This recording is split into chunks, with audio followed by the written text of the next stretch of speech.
The students with the best grades are usually not the ones suffering the most. They're often the ones making studying feel simpler, lighter, and more repeatable, which sounds unfair, until you notice this. Most students aren't losing because they're lazy. They're losing because their study method hides failure until it's too late. Two students sit for the same 3 hours. One leaves knowing exactly what they can't do. The other leaves thinking they studied well. Guess who improves faster? That's the difference. Not effort, visibility. Most students study in a way where mistakes stay invisible.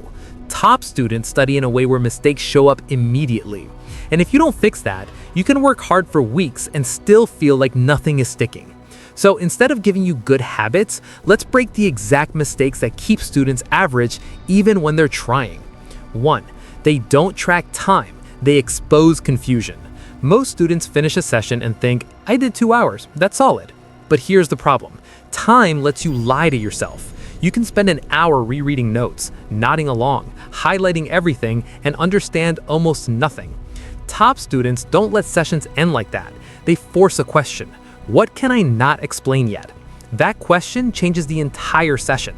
Now, instead of, let me keep going, it becomes, why am I stuck here?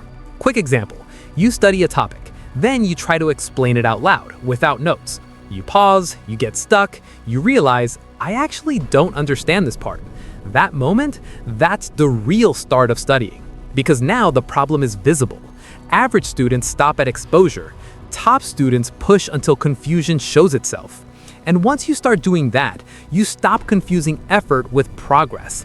But here's where it gets worse, because even when something feels clear, that doesn't mean you can use it. 2. They don't trust familiarity, they force recall. This is where most students lose marks without realizing it. You read something, it makes sense, it feels familiar, so you assume, I know this. But then the exam comes and your brain goes blank. Why? Because you trained recognition, not recall. Recognition is when you see it and think, oh yeah, I remember this. Recall is when you see nothing and still produce the answer. Those are completely different skills. Top students train the second one early. Example, you study for 10 minutes, then you close everything and try to write down what you remember. No hints, no notes, just memory. And suddenly, you can only recall 40%. Good, because now you know exactly what's weak. Most students avoid that moment because it feels uncomfortable.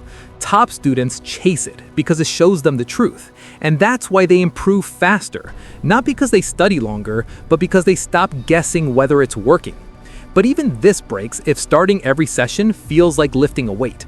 3. They reduce task cost, not find motivation. Most students think they have a motivation problem. They don't. They have a task design problem. Look at what your brain sees when you say, I need to study. It sees long session, unclear target, delayed reward. So it delays. Not laziness, bad design.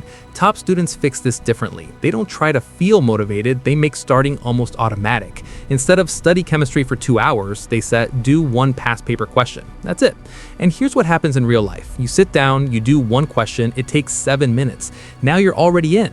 Starting disappears as a problem. That's the shift. Average students try to push themselves into work. Top students remove what makes starting hard.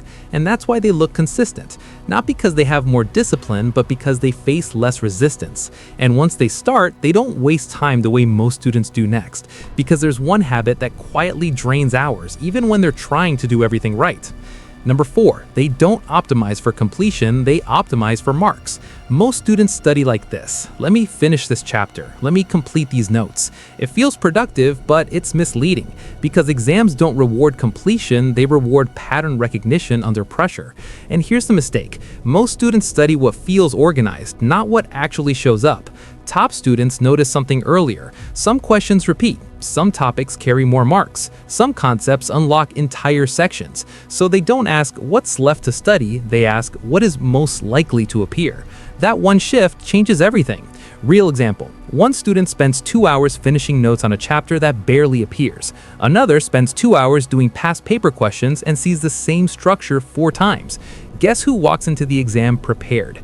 Because one studied information, the other studied the exam. And that's why average students often say, I've seen this before, but still can't answer it. But even if you fix this, there's still something that quietly resets your progress. And most students don't notice it until it's too late. 5. They don't trust first understanding. This one is brutal. You study something, it makes sense, you feel confident, you move on, and your brain deletes it. Not because you're bad at remembering, because your brain is efficient. If you don't use something again, it assumes you don't need it. Average students treat understanding as the finish line. Top students treat it as first contact. That's the difference. So instead of saying, I get it, I'm done, they assume if I don't revisit this, I will lose it. And they act on that. Not with long revision sessions, not with complicated systems, just small interruptions. Example, you study a topic today. Tomorrow, you don't reread it. You try to recall the key ideas in 2 minutes. You struggle a bit. Good. That struggle is what locks it in.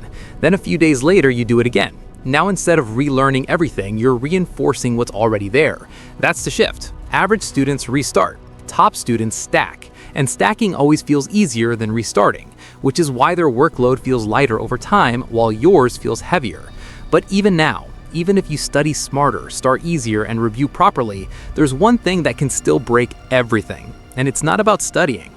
6. They don't turn mistakes into identity. This is where consistency dies, not in the study session, but right after a bad one.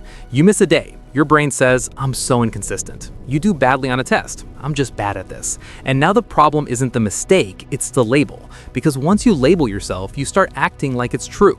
One missed day becomes, I'll restart tomorrow. Then tomorrow becomes next week. Top students don't let that happen. Not because they're more confident, but because they're more precise. They separate result, identity. Bad test? That's information. Missed session, that's a broken setup. They don't ask what's wrong with me, they ask what caused this. And that question keeps momentum alive. Because here's the real problem. It's not failure that ruins progress, it's the story you attach to it. Top students cut that story early, which is why they don't need to get back on track. They never fully fall off. Imagine 2 students preparing for the same exam. One studies everything once, feels confident, then slowly forgets it all. The other studies less, but keeps coming back to what matters, fixing mistakes as they appear. One builds illusion, the other builds memory. Same effort, different outcome. Now imagine this shift. You sit down and you know exactly what you're testing. You don't rely on feeling productive, you rely on proof. You don't hope it sticks, you check if it does. You don't restart every week, you build on what's already there. And when something goes wrong, you fix it fast instead of turning it into a story. That's when studying stops feeling heavy, because now nothing is vague, nothing is wasted. So no, top students are not working harder than you. They're just not wasting effort in invisible ways. They don't study more, they lose less progress. And that's the difference you've been seeing this whole time but couldn't explain. Be honest, which one is costing you the most right now? Studying what feels organized, trusting what feels familiar, or restarting every week without realizing it?